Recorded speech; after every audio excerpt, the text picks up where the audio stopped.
자, 오늘 우리가 좀 풀어야 될 숙제가 또 따로 있습니다. 자, 오늘 최근 다시 불붙는 로봇 산업에 대해서 이야기를 해볼 거고요. 자, 미국과 중국의 로봇 산업 어떻게 지금 진행이 되고 있는가 전격 비교를 할 예정이고요. 자, 두 번째로는 트럼프 대통령의 중동 순방의 의미가 어떠한가, AI 산업의 확장인가, 자, 이런 부분 같이 좀 체크를 해보도록 하겠습니다. 자, 마지막으로 미국의 다시 유동성이 풀리는가, 그리고 금융 규제 본격화되는 이러한 시점에서 우리가 어떻게 시장을 바라봐야 될지, 자, 이분을 모시고 같이 우리가 볼 텐데요.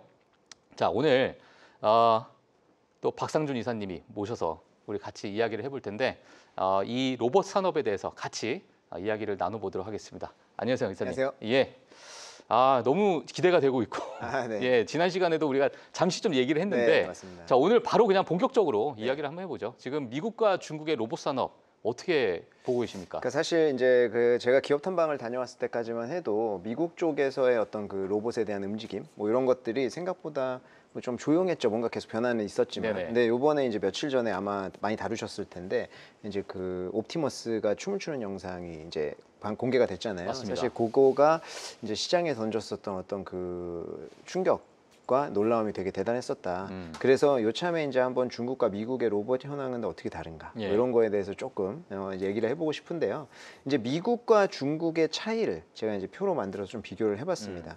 근데 보면 미국 같은 경우에는 혁신을 주도하는 입장이 될 거고요. 네. 중국은 패스트 팔로워다. 이렇게 이제 얘기를 하고 있고요. 저희가 이제 요번에 기업 탐방 가서 이제 중국 로봇 전문가 같이 이제 콜을 하고 이럴 때도 이제 그 중국은 옵티머스라든지 그쪽에서 미국의 옵티머스가 로봇들은 제일 잘하고 있으니까 우리는 팔로우하고 있다. 이렇게 이제 당당하게 이야기를 하거든요. 예. 그래서 항상 그런 기조를 갖고 있다라는 거고 핵심은 미국은 소프트웨어의 강점을 갖고 있다라는 거예요. 그리고 중국은 하드웨어의 강점을 갖고 있다라는 거고. 예. 근데 이게 가격대가 아무래도 중국은 저가고 이제 미국은 좀 고가에 형성되어 있다 보니까 중국은 지금 저가에다가 좋은 하드웨어로 굉장히 MS를 빠르게 시장 점유율을 확대하고 있는 상황이다. 근데 중국도 지금 로봇 관련된 소프트웨어가 크게 그러니까 발전되고 있는 상황이다. 맞습니다. 라고 이야기를 하다 보니까 네네. 이 소프트웨어에 대한 이 차이점, 그러니까 미국과 중국의 차이가 많이 좀 좁혀지게 아니냐라고 이야기가 좀 나오고 있는데 어떻게 보세요, 이사님? 그러니까 요번에 사실 네. 그런 얘기도 계속 있었는데 네. 요번에 이제 옵티머스가 보여준 거가 그게 이제 격차가 아직도 많이 벌어졌다라는 걸 보여주는 건데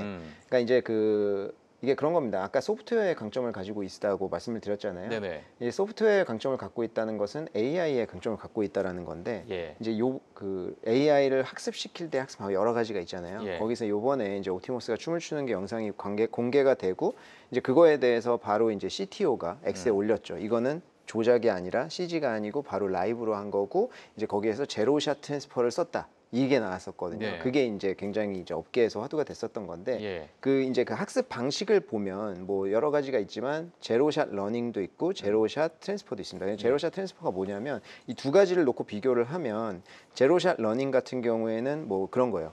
그 학습을 계속 시킬 때 개, 고양이, 말 이런 것들 계속 보여주면서 분류를 하게 시켜요. 네, 그런 네네. 다음에 코끼리를 보여주고 분류를 하게 하는 거예요. 그러니까 기존에 학습시킨 거 외에 있는 것들을 분류할 수 있도록 하는 게 이제 그 제로샷 러닝이고 제로샷 러닝. 트랜스퍼는 뭐냐면 예. 이제 뭐 예를 들어서 영어라든지 영어를 요약하는 걸 계속 학습시켜요. 네. 그런 다음에 영어 학습이 어느 정도 완료됐다라고 생각하면 다른 언어를 시키는 거야. 한국어를 요약해봐. 그럼 그걸 요약하는 거죠. 그러니까 그 어떤 유사성이라든지 그런 것들을 파악해서 본인이 학습하지 않은 것도 할 수 있게 하는 거거든요.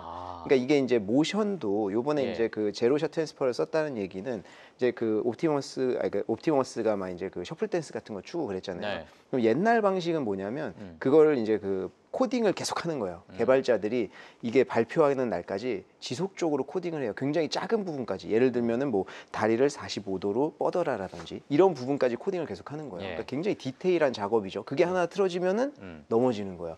근데 이게 시뮬레이션으로 이런 제로샷 트랜스퍼를 써가지고 시뮬레이션으로 돌리고 바로 적용을 했는데 아무 실수 없이 됐다라는 거잖아요. 그러니까 이거는 사실 이제 기존의 중국이랑 비교를 했을 때 아직 유니트리라든지 이런 쪽은 이제 리모컨으로 조작을 하고 이제 그 어떤 그 반복된 학습으로 인해서 강화시키는 정도의 소프트웨어라고 하면 지금 옵티머스가 요번에 이거 발표한 거는 사람들 굉장히 놀라게 한 거죠. 이 정도까지 올라왔구나. 그렇다고 하면 새로운 학습을 할 때 속도가 되게 빨라지는 거예요. 왜냐하면 지금까지는 아 그래 뭐 셔플 댄스 다음은 뭐 뭘로 할까 뭐 테크노로 할까 뭐 그러면 이제 그거를 네. 다시 학습을 시켜야 되잖아요. 네, 저 근데 죄송한데요. 네. 그 중국도 그렇고 네. 미국도 그렇고 왜 그렇게 다 춤을 추는 아 겁니까? 그게 어려워서 그래요. 이게 어려워서요? 관절이 뭐 예. 이제 관절 뻗고 이런 게 뭐 이제 예. 그 춤을 출 때 굉장히 유연성이 필요하잖아요. 인간도. 아, 그걸 그러니까 한 이제 번에 보여주기 위해서. 그렇죠. 관절이라든지 왔다 갔다 할 음. 때 그 춤을 추는 것 자체가 예. 최대한 인간의 그 어떤 융통성이라든지 그 어떤 유연함을 표현하기에 좋은 방식이니까 예. 그게 로봇이 하기 어렵다는 거죠. 그래서 이제 아. 거기서 된 거기 때문에 이번에 이제 소프트웨어의 차이를 확실히 보여줬다 이렇게 볼 수 있을 것 같은데 네네. 그렇다면 음. 이제 일각에서 대두됐던 중국의 로봇이 뭐 이제 추월할 거다 뭐 이런 이야기도 많았었잖아요. 그러면 그러니까요. 이게 이런 상황은 어떻게 된 거냐? 제가 음. 말씀드리면 저는 그런 것 같아요. 이제 그 중국의 로봇은 이제 저렴한 가격으로 나오다 보니까 저렴한 가격으로 하려면 물류도 당연히 있습니다. 유통망을 혁신시켜서 한 것도 당연히 있고요. 네네. 본인들이 공급망책을 확보한 것도 있어요. 예. 하지만 이제 센서라든지 뭐 어떤 그 AI 학습이라든지 이런 것들을 조금 저사양으로 낮추는 것도 있거든요. 그렇다고 하면은 이제 인식이라든지 이런 펑션 면에서 기능 면에서 조금 떨어질 수 있다라는 거예요. 그런 식으로 하면 결국에는 어디에 사용이 될 수 있냐면 하나의 특정 분야의 반복 학습으로 끊임없이 시켜서 그 분야를 엄청 잘하게 하는 거예요. 아. 그러니까 지금 우리가 보는 유니트리 뭐 점프 뛰고 막 이런 것들이 그런 네. 결과물의 도출이거든요. 네네. 그러니까 이런 것들이 적용되는 분야에는 중국이 저렴하니까 예를 들어서 청소하는 거, 그러니까요. 청소하는 거에 엄청난 청소도 뭐 쉬운 건 아닙니다만 하여튼 뭐 그런 단순 노동 있잖아요. 예. 그거에는 중국의 로봇들이 쓰일 가능성이 상당히 높죠.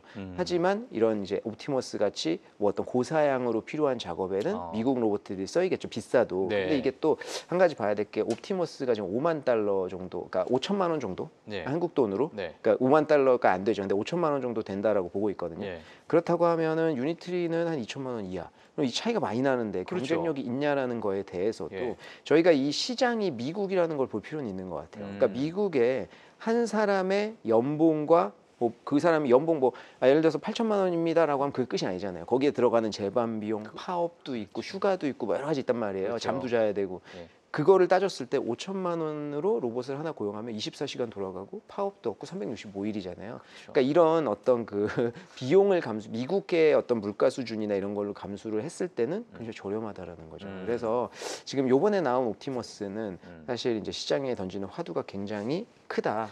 그러니까 저도 그 영상을 좀 봤는데요. 네. 그러니까 그 로봇의 발전 또는 AI 또 소프트웨어의 발전 속도가 어마어마하다. 이 속도라면 우리가 생각한 것보다 좀 빠르게 상용화될 것이다, 대중화될 것이다라는 게 이제 시장의 기대감인데 맞습니다. 이사님께서도 보시기에는 이러한 상용화가 생각보다 좀 빨리 올 것으로 좀 보고 계세요? 어떻게 그렇죠. 보세요? 이 시간이 점점 단축되는 것 같아요. 어. 기존에는 뭐 5년, 10년 이렇게 보는데 네네. AI가 결국에는 그 학습 능력이나 이런 것들이 퀀텀 점프가 자꾸 되니까 퀀텀 점프가 이렇게 돼서. 되면 지금 로봇의 기능상의 문제가 크게 없다라고 하면 네. 학습 같은 경우에는 확장 가능성이 열려버린 거잖아요. 이렇게 되면은 더 빠르게 성장할 가능성이 있고 예. 그래서 저는 이제 개인적으로 요새 로봇 그 휴머노이드 로봇 그 테마가 화두예요 시장에서. 네. 그래서 제가 이제 오늘 조금 투자할 수 있는 방안도 좀 네. 생각을 해봤습니다. 왜냐하면 개별 종목에 투자하시는 것도 괜찮은데 이제 상장이 안 돼 있는 것도 많고요. 네. 근데 그럼 테슬라, 오케이 그럼 테슬라가 제일 잘하니까 테슬라에 투자하는 것도 괜찮은데 그러면 어떤 투자자는 복합적으로 뭐 전기자동차, 자율주행, 테슬라, 로봇 다 좋아라고 해서 투자하는 사람도 있죠. 대부분이 그렇죠. 네. 근데 나는 로봇만 가지고 테슬라를 선택한다라고 하면 좀 어폐가 있어요. 아직도 이거는 시기적으로 아직까지는. 멀디 때문에 네. 테슬라 다른 사람들이 많기 때문에. 예. 그래서 이제 로봇만 가지고 투자할 수 있는 기업들은 한정적이니까 그 기업들은 주가 많이 오르는 그런 상황들도 있고 해서 저는 로봇의 산업이 지금 초기 단계에 있을 때는 네. 뭐 이제 그 산업 자체에 투자하는 게 맞다라고 생각해서 아. ETF랑 펀드 이런 것들을 좀 준비를 했는데 예. 같이 아까 동종 업종들이 같이 올라갈 수 있는 그런 산업이 맞습니다. 되니까 산업 자체에 투자하라는 거죠. 근데 이게 제가 앞에서 말씀드렸지만 미국과 중국의 어떤 그 양상이 좀 달라요. 네네. 그러니까 이게 테슬라는 어찌됐든 간에 중국에 하드웨어가 없으면 안 됩니다. 이건 연결되어 있지만 예. 이게 회사 자체는 굉장히 양분화되어 있거든요. 네. 그렇다 보니까 이제 투자하는 것도 중국과 미국을 따로 섞여 있는 거 이렇게 봐야 될 것 같은데 네. 먼저 미국에 상장되어 있는 ETF를 좀 보시면 뭐 글로벌 X에서 나온 이제 BOTZ 요거 로봇도 있고 네. 그리고 이제 글로벌 로보틱스에서 나온 로봇도 있고 아크에서 나온 ARKQ도 있거든요. 네. 그리고 이제 아이쉐어스에서 나온 것도 있는데 네. 뭐 이제 그 이름만 들어도 대충 특징은 아실 거예요. 이제 첫 번째는 테마성이 굉장히 강한데 오른쪽 끝에 이게 잘 안 보이죠. 제가 검은색으로 해야 될 것 같아요. 다음부터는 예, 예, 오른쪽에 보시면 주요 보유 종목이 첫 역시 번째- 섬세하십니다. 네, 예. BOTZ는 엔비디아의 비중이 한 10% 정도 돼서 이제 로봇도 로봇이지만 조금 더 광범위하다 이렇게 볼 수 있을 것 같고요. 아, 이거 엔비디아 비중이 좀 큰 ETF다. 맞습니다. 이렇게. 네, 이렇게 인식을 하시면 될 것 네네. 같고 두 번째 로보 이제 그 종목 코드가 로보인데 요거 예. 같은 경우에는 한 80개 종목인데 이게 조금 고루 분포돼 있어요. 아. 산업용 로봇, 의료기기 로봇, 뭐 이제 그 휴머노이드까지. 아. 그래서 산업 전체에 투자하신다고 하면은 미국 쪽은 저는 네. 요게 조금 적절해 보이고요. 그리고 밑에 이제 아크 자산에서 나온 거는 역시나 이제 굉장히 액티브한데 테슬라 비중이 12% 정도 됩니다. 근데 사실 테슬라가 이제 뭐 선도하고 있는 건 맞으니까 예. 그런 거와 일치되는 면이 있다라고 하면 요 두 개. 전 요 두 개 정도가 좀 맞다고 생각되고 아이쉐어스에서 나온 거는 역시 이제 패시브 성격이 강하다 보니까 예. 시가총액 가중 비중으로 했거든요. 네네네. 그렇다 보니까 이 상위 종목을 보시면 아시겠지만 반도체 기업들이 많아요. 그래서 아. 이게 과연 로봇에만 투자하는 효과는 있는가? 요거에 대해 조금 애매하고요. 그럼 여기서 지금 방금 말씀해 주셨던 약간의 뭐 로보 로보와 지금 ARKQ 요 정도가 ARKQ 있는, 지금 네, 캐시우드가 지금 운영하고 있는 ARK 맞습니다. 맞죠? 요게 조금 적당해 보이고 아크인베스트. 아. 그리고 이제 중국 산업 요새 이제 많이 얘기하니까 그렇죠. 중국 ETF도 있잖아요. 요거는 이제 그 종목 코드가 보실지 모르겠는데 두 개 정도가 본토에 상장돼 있고 들어가실 수가 있거든요. 그래서 요거는 사실 이제 장점이라고 하면은 결국에는 100주 단위여도 2만 원으로 살 수 있다라는 장점이 있고 그리고 로봇 기업이 과창판이랑 창업한 중국에 상장이 많이 돼 있는데 요거 개인적으로 못 사요. 그러니까 ETF를 통해서 사실 수 있다라는 장점이 있고 이거는 지금 미국하고 중국이 따로 떨어져 있잖아요. 예. 그래서 요새 펀드들 같은 것도 많이 나오더라고 보니까. 그래서 요거 펀드 같은 경우에는 요새 삼성자산에서 요번에 냈는데 요거는 미국, 중국, 일본까지 이렇게 섞여 있는 그 펀드여서 예. 요것도 보시면은 이제 요거는 이제 가장 최근은 아니고 홈페이지에 나와 있는 거 제가 갖고 온 건데 네네. 샤오미라든지 뭐 BYD라든지 그 테슬라라든지 이런 것들 들어가 있고 테슬라 비중도 12% 정도 요것도 굉장히 높은 편입니다. 그래서 아까 처음에 미국 ETF 같은 경우에는 미국 산업에만 좀 치중이 되어 있고 중국 ETF는 난 중국 로봇이 그다음 매스마켓 로봇 마켓이 더 좋을 것 같아라고 하시면 중국 ETF 아니고 저는 이제 전체적으로 경쟁이 굉장히 심화되니까 둘 다 로봇 산업은 커갈 것 같다라고 하면 이런 펀드도 저는 상품이 괜찮을 것 같다. 이렇게 해서 오늘은 이제 투자하는 것까지 좀 갖고 예, 알겠습니다. 일단 ETF에 대해서 이렇게 뭐 정리를 해주셨고요. 뭐 미국 ETF 로보 그리고 ARKQ 뭐 요 부분 또 좀 봐주셔도 될 것 같습니다. 자, 그러면 바로 이제 로봇은 또 이제 나중에 우리가 또 이슈 있으면 또 저희 이사님과 한번 이야기를 좀 나누면 될 것 같고요. 지금 이제 트럼프 대통령이 중동을 순방을 하고 있는데 이 규모가 저도 이제 오늘 사실 이 계산이 좀 나온 것들을 제가 좀 봤는데 이 규모가 지금 어마어마하더라고요. 지금 최근에 4일간 중동 순방으로 미국에 약 2조 5천억 달러의 자금이 모였다. 네, 이게 지금 아랍에미레이트 1.4조 달러, 사우디아라비아 6천억 달러, 이제 공식적으로 네. 카타르 5천억 달러. 뭐 그 외에도 지금 이제 계속 순방을 이어나가고 있는 상황이다 보니까 이게 지금 미국 역사상 대통령의 해외 투자 유치 중에 가장 큰 규모다 이렇게 지금 이야기가 좀 나오고 있습니다. 자, 그러면 지금 중동에 지금 이런 역사적인 어떤 투자 유치 이게 지금 시장에 내포하고 있는 의미가 지금 이사님께서는 어떻게 이제 보세요? 어느 정도 이제 예. 그 트럼프 대통령이 원하는 향후의 국제 정세 관계에서 윤곽이 어느 정도 나왔다 이렇게 좀 봐야 될 것 같은데 네네. 이제 과거에는 뭐 이스라엘 뭐 여러 가지 이제 본인들이 원하는 이제 이제 그 동맹 관계 같은 것들이 있는 거잖아요. 네. 근데 이번에는 중동이 거기에 완전히 선택이 된 것 같고 사실 이거 하나로 인해서 해결하려고 하는 게 굉장히 많은 것 같아요. 왜냐하면 이제 원유 가격이 트럼프 대통령에게 있어서는 굉장히 중요하잖아요. 인플레이션 지금 관세 전쟁도 있고 여러 가지에서 인플레이션 낮출 수단으로 원유가 선택이 된 거고 그러니까 이란 제재도 막 풀어주는 거잖아요. 그렇죠. 이거 가만히 생각해 보면 이란 제재를 풀어주려고 했던 게 오바마 정권이고요. 그 다음에 트럼프 대통령이 되면서 뒤집었어요. 그래서 그걸 이란 핵협정에서 탈퇴한 게 트럼프 대통령이에요. 예. 근데 다시 지금 도는 거죠. 그러니까 영원한 적은 없는 건데 예. 어찌됐든 이번엔 중동이랑 화해하고 유가 낮추고 거기에다가 AI 칩을 많이 판매를 하면서 예. 이런 관계를 가져가려고 마음을 확실히 먹은 것 같고 이야기가 많이 된 것 같아요. 왜냐하면 예. 이번에 되게 중요했던 게 시리아 얘기했잖아요. 그러니까 시리아는 이제 그 수교가 완전히 단절이 됐었고요. 예. 이번에 이제 그 트럼프 대통령이 시리아의 그 임시 대통령 알샤라랑 악수했잖아요. 그 25년 만이거든요. 미국 대통령이 악수한 거요. 근데 이분이 무장 이슬람 조직 수장이에요. 그리고 2017년도에 미국 정부에서 $10,000,000, 우리나라 돈으로 한 200억 정도 된다고 해야 되나요? 현상금 걸었던 사람이에요. 근데 이번에 이제 악수했잖아요. 근데 이 뒤에는 결국에는 사우디아라비아가 있는데 이제 그 과거에 미국이 시리아랑 중단했던 게 이란의 저걸 받아서 그렇거든요, 지원을. 근데 지금 이란이랑도 화해하는데 그 정권이 바뀌었어요. 그래서 임시 대통령이거든요. 네네. 그래서 사우디아라비아는 여긴 진출하고 싶은 거예요. 사우디아라비아도 지금 급하잖아요. 네옴시티도 그렇고 여기 진출하고 싶은 거예요. 여기에서 수요가 딱 맞아 떨어졌어요. 그래서 이제 같이 갔잖아요. 약수할 때 뒤에 빈살만 왕세자 같이 있었잖아요. 그래서 이제 빈살만 왕세자가 나는 저기랑 하고 싶다 같이. 그래가지고 가서 수교하면서 다 제재 해제해 준 거거든요. 그래서 이런 거를 봤을 때 중동의 관계가 지금 미국이랑 굉장히 가까워지고 있고 그 중에 또 되게 신기한 건 지금 이스라엘이 완전 패싱 당했잖아요. 그러니까 네타냐후 총리가 너무 말을 안 들었어요. 너무 이제 천방지축으로 많이 하다 보니까 이게 지금 요번에 인질 중에 저기 알렉산더라고 이분이 이스라엘계 미국인인데 이분이 지금 하마스에 잡혀 있거든요. 이분이 잡혀 있다가 풀려났죠 최근에. 근데 이거에 대해서 이스라엘하고 일절 상의도 없이 미국이 직접 저기를 했어요. 다 협상을 하고 풀린 거예요. 그러니까 이제 이스라엘에서는 야 이거 우리 우방국 믿어도 되냐 이렇게 되는 거죠. 왜 이렇게? 그러니까 이스라엘에서 지금 휴전해라 휴전하고 이제 그만 이제 끝내라 전쟁 이거 계속 지금 트럼프 말을 안 대통령이 들어서. 시작부터 나오는데 안 듣잖아요. 그러니까 여기서 지금 문제가 생기는 거고 그래서 지금 요번에 순방 가 있는 와중에 가자 지구에 대해서 또 얘기했어요.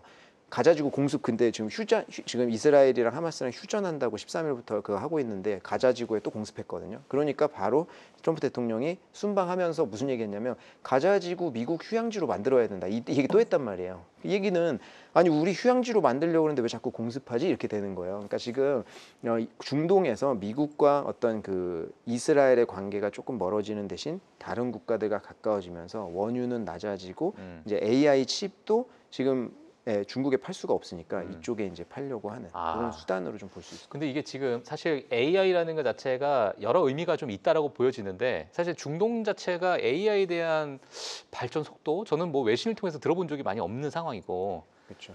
근데 이제 AI라는 것 자체가 지금 AI 패권을 가져가기 위한 엄청난 노력을 하고 있고 중국과 미국과 싸우고 있는 상황 속에서 이 AI를 중동에다가 이렇게 어찌 보면 판매를 한다라는 것 자체가 단순히 비즈니스맨으로서 뭐 어떤 물건을 파는 그걸 넘어서서 AI라는 것 자체는 좀 의미가 좀 다를 것 같거든요. 그렇죠. 뭐 간단하게 뭐 저희 이사님께서는 그 의미가 도대체 뭐 그냥 뭐 단순 판매를 떠나서 뭐라고 보세요? 이제 이게? 그 젠슨 황 엔비디아 이제 그 CEO가 계속 이야기하잖아요. 중국에 우리 못 팔게 하면 중국의 패권을 뺏긴다. 그 비슷한 시기에 올라온 게 화웨이의 어센드거든요. 910D D 제품인가 C 제품인데 그게 이제 지금 H100 대비해서 성능은 한 60-70%, 근데 가격은 한 70-80%로 싸요.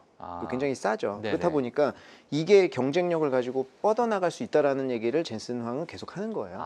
그래서 지금 그 AI 규칙도 다 바꾼다 하면서 트럼프 대통령이 그런 거 발표했잖아요. 이 시기에 교묘하게 맞으면서 이런 거죠. 중국에는 저서양 팔어. 그 대신 내가 고사양은 딴 데 팔게 해줄게. 모르겠습니다. 이렇게 얘기했는지 모르겠지만 제 생각이에요. 이렇게 얘기하면서 중동에 같이 가서 지금 팔아주는 거 아닌가. 저는 이런 생각이 들고 비슷한 시기에 또 화웨이의 어센드에 대한 제재가 나왔잖아요. 최근에. 맞아요. 그러면서 그거 사면은 뭐 사서 하면은 그 규칙 위반으로 생각할 거다 이렇게 얘기를 하잖아요. 그러니까 화웨이는 사실 중국 내에 지금 어센드 칩에 공급 맞추는 것도 부족해요. 해외로 나갈 물량이 전혀 없어요. 그렇죠. 근데 미리 지금 얘기하는 거잖아요. 미리. 우리가 중동에 지금 나 파는 거 봤지? 앞으로 거기 같이 너네도 팔아줄 테니까 우리랑 같이 동맹이면 그 무역 협상 잘하고 하면 고사양치 팔아줄 테니까 나 저기 제재 거는 거 봤지? 저거는 사지 마. 이런 형태라고 좀 봐야 되지 않을까 싶어요. 알겠습니다. 그러한 상황 속에서 일단 중동의 AI 판매 뭐 이렇게 우리가 좀 해석을 해보면 될 것 같고요. 자, 오늘 이 얘기를 꼭 들어보고 싶습니다. 지금 사실 미국 같은 경우에 금융 규제를 일단 완화하고 있는 것이 이제 본격화되고 있다.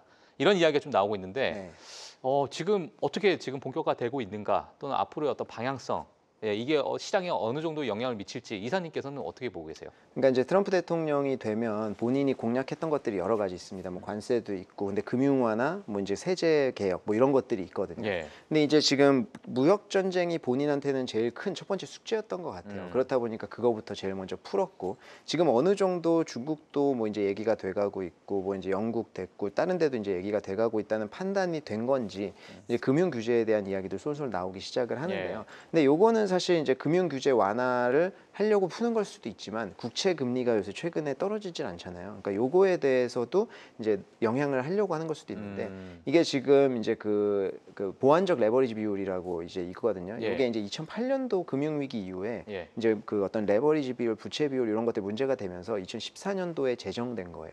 그래서 레버리지 은행들이 이제 뭐 일정 규모의 이상 은행 뭐 여러 개 세부 채칙이 있지만 그냥 간단하게 말씀드리면 대형 8개 은행 예. 미국의 이 미국에. 8개 은행은 레버리지 비율을 높일 때 이게 자본의 5% 이상 못 넘어가는 거예요. 그러니까 아. 허들을 넘어놓은 네네. 딱 지금 잡아놓은 네. 거죠. 네. 근데 이게 이제 유럽이나 캐나다 다른 국가로 가면 뭐 3.5에서 4.5 사이입니다. 예. 그러니까 다른 나라 대비해서도 높은 거죠. 네. 그리고 또 하나 뭐가 있냐면 이 레버리지의 그 위험 자산을 레버리지 그 대상에 들어갈 때 리스크에 차등이 없어요. 그러니까 국채도 위험 자산도 똑같은 레벨이에요. 이 5% 안에 국채를 넣어도 5% 넘으면 안 돼 이거거든요. 네. 그러니까 지금 국채를 못 사는 거예요. 예. 그래서 이게 지금 단순히 국채뿐만은 아니지만 요거를 비율을 높여준다든지 방안이 지금 몇 가지가 있는데 네네. 첫 번째는 이 비율을 낮춰주자.